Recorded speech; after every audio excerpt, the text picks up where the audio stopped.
Asli enak banget ini. Hmm. Hmm. Hmm. Hmm. Halo Bapak Ibu dan para endoler, Santo Sapi nongol lagi nggih. Walaupun cuma tidur 2 jam, tapi kegantengan saya tetap cetar membahenol. Dan untuk hari ini saya akan membuat makanan yang terinspirasi dari jajanan Vietnam, kayak lumpia Vietnam kayak gitu nggih. Hanya saja isinya diuprek-uprek disesuaikan dengan apa yang ada di rumah saya ini. Ini pun bagi yang penasaran bagaimana Santo Sapi membuat makanan ala-ala orang Vietnam, yuk langsung OTW capcus saja nggih. Cus. Untuk membuat menu kali ini saya akan mengawalinya dengan membuat bumbu isiannya dulu. Ini bumbu isian standar dari terancam lah Pak Bu ya, nggak bingung-bingung, nggak repot-repot. Bapak Ibu saya yakin pinter banget membuatnya. Di sini saya menggunakan cabai merah dan cabai rawit, nggak terlalu banyak juga saya menggunakannya. Kemudian kencur, kalau kencur saya suka yang banyak, kalau Bapak Ibu nggak suka banyak gunakan sedikit saja.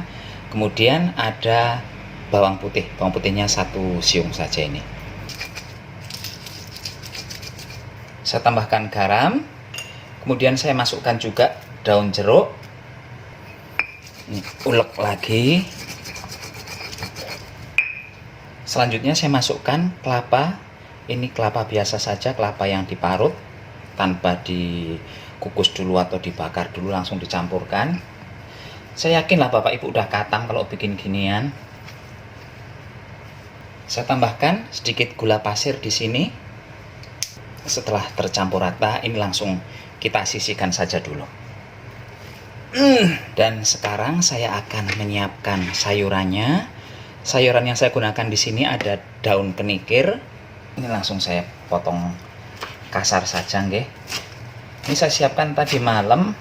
Saya taruh kulkas kok warnanya agak menghitam-hitam, tapi nggak busuk, ini cuma menghitam saja, tak tahu kenapa begitu. Di sini saya juga akan menggunakan kacang panjang Pak Bu nggih. Kacang panjangnya biasa diiris sekitar setengah sentian. Campur ini dengan kenikir tadi. Berikutnya saya punya timun, tapi timunnya kecil karena mendadak kok timun di Batam mahal. Padahal sebelum lebaran timun di Batam cuma 5.000 sekilo. Lah tadi malam ke supermarket belinya kok malah jadi 20.000 sekilo. Supermarket yang saya datangi ini supermarket yang murah untuk sayuran. Kadang malah lebih murah dari pasar basah. Tapi tak tahu kenapa tadi malam memang mahal banget timunnya. Ini saya iris memanjang begini, tidak saya potong pendek-pendek. Kenapa begitu? Ya karena saya ingin panjang-panjang saja, nggak mau dipotong-potong. Nggak lah, ini supaya nanti cantik pas di pembungkusan. Dah, ini nih sisihkan dulu. Kemudian kelapa yang sudah dicampur dengan sambal tadi dicampurkan dengan si kenikir dan kacang panjangnya. Dah, ini kita singkirkan lagi dulu. Selanjutnya di sini saya memerlukan telur. Saya menggunakan telur 3 biji. Selain telur saya juga memerlukan toge. Ini toge seminggu lalu tapi masih oke bentuknya. Saya masukkan sedikit garam ke telur dan merica juga saya masukkan. Agak banyak saya menggunakan. Saya beri penyedap. Saya masukkan air. Ini kira-kira saja airnya. Saya tambahkan terigu. Saya menggunakan terigu sebanyak 2 sendok makan. Langsung saja nih diaduk. Saya tambahkan terigu di sini supaya tidak gampang hancur telurnya nanti pas dilipat-lipat Pak Bu ya. Saya tambahkan air juga ya biar tidak terlalu kental. Biar jadi banyak. Hemat. Tapi enggak sih, memang harus menggunakan air. Kalau enggak ada airnya itu nanti agak merepotkan saat digoreng osreng-osreng. Nah, sekarang kita langsung menuju ke kompor karena si adonan ini sudah bagus, tidak menggumpal lagi terigunya. Teflonnya panas, langsung masuk masukkan dulu toge. Aduh, kemebul ini. Telur baru dimasukkan sekarang.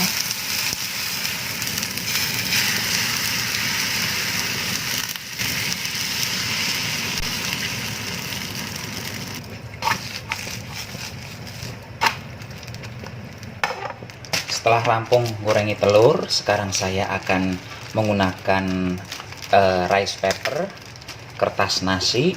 Ini kalau dulu saya beli, kalau dirupiahkan sekitar 5 ribuan.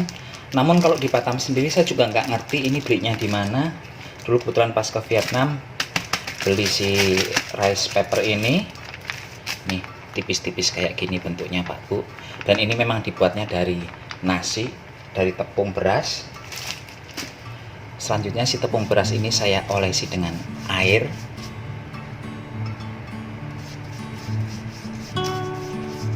Saya ambil dadar telur, ini cuman separuh saja yang saya ambil. Saya tambahkan sayuran di tengahnya.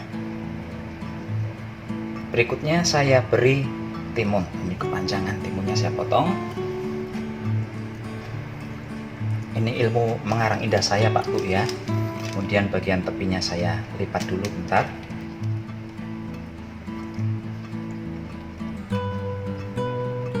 Ini kalau suruh melipat-melipat, suruh ilmu kerajinan, saya itu nilainya aduh, rang genah nilainya.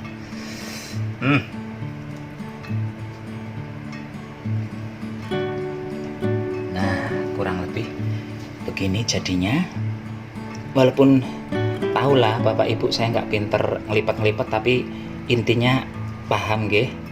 Tuh jadinya begini, terancam di uprak-uprak jadi kayak makanan Vietnam. Tuh cantik. Dan seperti janji awal saya tadi, saya akan mencoba menggunakan alternatif untuk membuat menu ini menggunakan daun sawi putih. Daun sawi putihnya ini sudah saya rebus tadi, kemudian saya rendam dengan air dingin supaya proses memasaknya berhenti. Ini percobaan saya, semoga berhasil nggih. Ini saya beri sayuran. Ini lipat bagian tepinya supaya rapi. Kemudian digulung.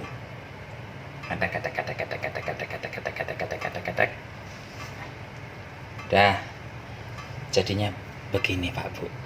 Lumayan cantik nggih, nggak jelek-jelek amat. Bapak Ibu, ini hasil masakan saya hari ini. Terancam geragas. Saya nggak tahu namanya apa. Silahkan dicoba. Ini versi Santo Sapi seperti ini nggih. Misalnya tidak ada rice paper, bisa gunakan sawi putih. Jadinya seperti ini. Silahkan dicoba. Ini kalau mau enak, gunakan juga kuah kacang untuk yang sambal pecel itu ya. Itu akan lebih top markotop. Monggo dicoba.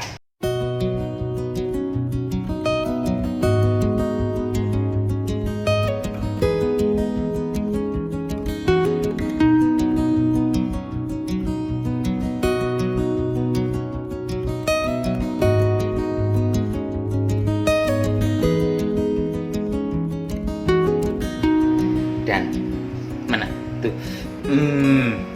dari penampakan cantik banget, dan saya belum ngicipi ini rasanya seperti apa. Kalau isiannya tadi udah ngicipi, lumayan enak walaupun bumbunya kurang banyak nggih untuk kelapanya, namun pedesnya sih sangat oke. Dan ini semoga telurnya bisa menolong rasanya.